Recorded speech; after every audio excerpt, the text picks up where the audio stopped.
Bonjour! Je voulais faire quelques vidéos à différents stades de ce fameux mois sans sucre ajouté. Alors là, ça fait un peu plus d'une semaine que j'ai complètement arrêté tous ces petits sucres ajoutés. Pour l'instant, j'arrive à survivre. Le plus dur, c'est peut-être de passer devant tous les restos, toutes les boutiques, les combini, etc.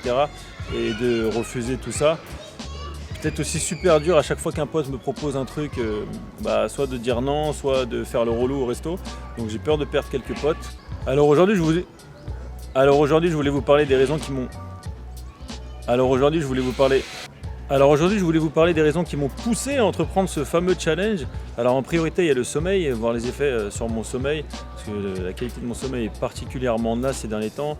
C'était aussi la période des taxes, entre parenthèses, comme par hasard, contrairement aux Japonais qui eux tous ont la chance que ce soit leur entreprise qui le fasse. J'ai eu la chance avec le super taf que je fais d'avoir à tout faire tout seul.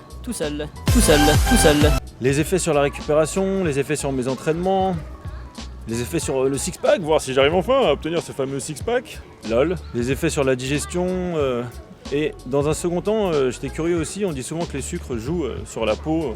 Donc je voulais voir si arrêter les sucres ça pouvait m'enlever quelques petites cernes, parce que j'ai remarqué ces derniers temps que j'avais particulièrement une vieille tête. Alors vous me connaissez, vous vous doutez bien que je vous ai pas ramené ici par hasard aujourd'hui. On est au parc Linshinomori et c'est bientôt les sakura qui arrivent. Donc il commence à y avoir des belles choses déjà ici. Je vous emmène.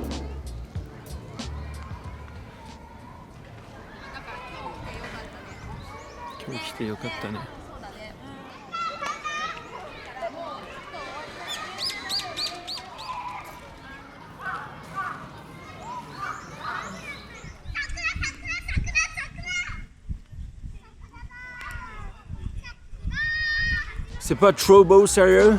Du coup, ça m'a donné envie de courir tout ça, donc je vous laisse et je vous dis à bientôt pour le deuxième épisode qui va en fait s'enchaîner direct. C'est la technologie, c'est 2019. Bonjour! Alors aujourd'hui, je voulais vous expliquer un petit peu ce que j'entends par sucre ajouté. Là, je suis à un peu plus de 2 semaines, je viens de dépasser les 2 semaines. Pour être honnête avec vous, c'est super relou. Alors le plus relou, c'est toujours pareil de dire non à des amis qui m'invitent ici au Japon à découvrir des nouveaux trucs que j'ai jamais mangé. Ou alors d'aller au resto et à chaque fois de demander au serveur ce qu'il y a dans les plats. D'ailleurs, à force de demander à tous les serveurs ce qu'il y avait dans les plats, j'ai fini par découvrir la semaine dernière que dans la cuisine japonaise, ils intégraient très souvent un truc qu'on appelle le mirin. Alors ce serait un espèce de liquide qui peut servir d'assaisonnement, qui peut être utilisé pour la cuisson des aliments. C'est fait à base de riz gluant, d'un espèce de mélange de riz gluant, mochigome, et d'alcool, souvent le shochu. Donc ils mélangent le riz, cet alcool, ils le laissent fermenter pendant quelques mois, et ils en font ce qu'on appelle le mirin, qu'ils intègrent apparemment dans pas mal de trucs. Et donc pour en revenir au thème du jour, ce que j'entends par sucre ajouté pendant ce régime, ça va être dans un premier temps simplement tous les produits sous emballage. Donc dès que je vois un emballage, je dis non. Plus précisément, en gros, je ne mange pas de gâteau, de chocolat, de pain, de yaourt, plus de glace non plus. Et ça fait particulièrement mal le soir. Plus de mayo, plus de ketchup. En tant que fan inconditionnel de mayo, c'est super dur aussi. Et donc plus de jus de fruits, plus de soda et plus d'alcool. Bon, ça change absolument rien pour moi parce que je bois jamais d'alcool. Mais c'est vrai qu'un petit jus de pomme 100% bien sûr, ça fait toujours du bien. Après évidemment il y aura toujours des trucs discutables. Si vous trouvez un sachet d'amandes et qu'il y a écrit seulement amandes dessus, en théorie vous mangez des amandes donc il n'y a pas de sucre ajouté. Sinon, vous l'avez sûrement déjà remarqué, mais nous sommes à Meguro-gawa, à quelques jours de la floraison des cerisiers, les sakura. Et j'espère que vous avez vu ma super vidéo de l'année dernière au moment des des sakura en pleine floraison. Où ils sont vraiment super jolis. Regardez-moi dans les yeux et dites-moi que vous l'avez vu. Pour ma part, je pense que je vous retrouve pour le bilan de ce fameux mois sans sucre, en espérant que je vais survivre d'ici là. Bisous.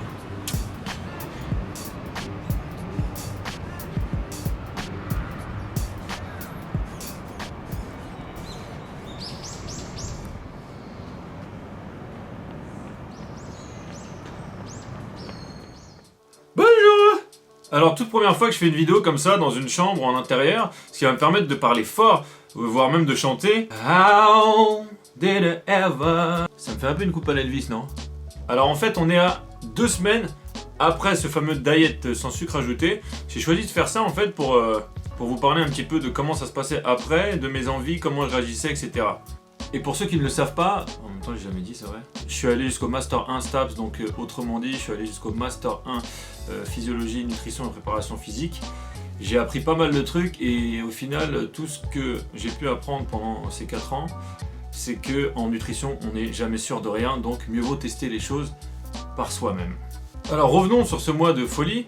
Tout d'abord, premier constat, j'ai réalisé que en temps normal, j'avais pas une alimentation dégueulasse. En effet, il se trouve que depuis peut-être 3-4 ans, j'ai supprimé complètement en vrai les sucres ajoutés, voire les sucres rapides de mon petit déjeuner. Toutes les pâtisseries, tous les croissants, toutes les viennoiseries, toutes les tartines, les jus, etc. Je les mets plus dans mon petit déj, donc c'est vrai que déjà la manière de commencer la journée est pas trop dégueu, voire plutôt propre. Sinon, venons-en tout de suite aux faits. Dans les points négatifs, je me suis rendu compte encore une fois que les extrêmes sont carrément mauvais. Compte tenu de mon rythme de vie, du sport, des entraînements, etc., quasi impossible de me faire à manger tous les jours tout seul. Et quasi impossible aussi ici d'aller manger dehors, vu que à chaque fois que je leur demandais dans les restos ce qu'ils rajoutent, j'avais très rarement une réponse claire. En plus, ils n'ont pas l'habitude, donc ça crée toujours un espèce de petit froid. Et ce qui en a découlé, c'est que j'ai quasiment refusé tous les restos pendant un mois. Je suis presque pas sorti pour manger, donc un peu triste. Passé ce sentiment de frustration, venons-en aux points positifs.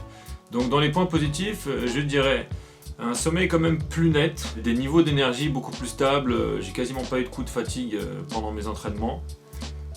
J'ai vraiment l'impression aussi que ça a énormément diminué mes inflammations, donc les douleurs coudes, les douleurs poignets, les douleurs épaules ont quasi disparu pendant un mois. Alors je sais pas si c'est mental ou si c'est réel, mais je me sentais vraiment mieux et je dirais pas que j'avais mal nulle part, parce qu'il y a toujours des petites douleurs qui viennent pendant l'entraînement. Mais côté inflammation, rien de ouf à signaler. Un autre point positif aussi, évidemment, c'est que j'ai dû éviter toutes les pâtisseries, tous les combini, donc j'ai quasiment rien acheté dehors, à part évidemment dans les supermarchés pour me faire à manger. Donc pas mal de petites économies sur les petites conneries que j'achète d'habitude. Alors un point que j'ai pas abordé, et je m'en excuse, la perte de poids. Alors dans mon cas, c'est pas un sujet qui me préoccupe énormément, ce serait plus le contraire à la limite, la prise de poids et la prise de muscle. Mais c'est sûr que si vous faites ce régime sans sucre ajouté, vous allez perdre du poids. Dans mon cas, j'ai remarqué quand même que j'étais encore plus sec et encore plus dessiné sur la fin du régime.